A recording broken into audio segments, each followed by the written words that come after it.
തൃശൂർ പാവറട്ടി പാടൂരിലെ ഇടിയഞ്ചിറ വളയം ബണ്ട് നിർമ്മാണത്തിൽ അപാകതയെന്ന ആരോപണം. മണ്ണിട്ട് ബണ്ട് നിർമ്മിക്കുന്നതിന് പകരം കല്ലടുക്കിയാണ് നിർമ്മാണമെന്നാണ് പരാതി. ഇതോടെ കനാലിലേക്ക് ഉപ്പുവെള്ളം കയറുകയാണെന്നാരോപിച്ച് നാട്ടുകാരും കർഷകരും രംഗത്തെത്തി. പാടൂർ ഇടിയഞ്ചിറ റെഗുലേറ്ററിന് മുന്നിലാണ് താൽക്കാലിക വളയം ബണ്ട് നിർമ്മിക്കുന്നത്. കനാലിലേക്ക് ഉപ്പുവെള്ളം കയറാതെ സംരക്ഷിക്കുന്നത് ഈ ബണ്ടാണ്. എന്നാൽ നിർമ്മാണത്തിലെ അപാകത കൊണ്ട് കനാലുകളിലേക്ക് ഉപ്പുവെള്ളം കയറുന്നത് തുടർക്കഥയായി. ഇതോടെ മേഖലയിലെ കൃഷി നശിക്കുമോ എന്ന ആശങ്കയിലാണ് കർഷകർ.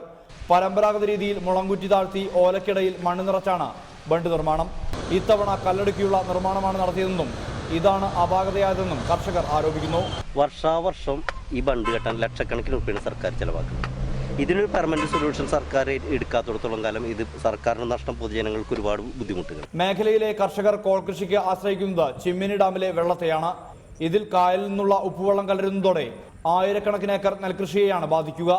നിർമ്മാണത്തിലെ അപാകത പരിഹരിക്കാൻ സർക്കാർ അടിയന്തര ഇടപെടൽ നടത്തണമെന്നാണ് കർഷകരുടെ ആവശ്യം. മുനേഷ് പാവർട്ടിക്കൊപ്പം റിപ്പോർട്ടർ, തൃശൂർ.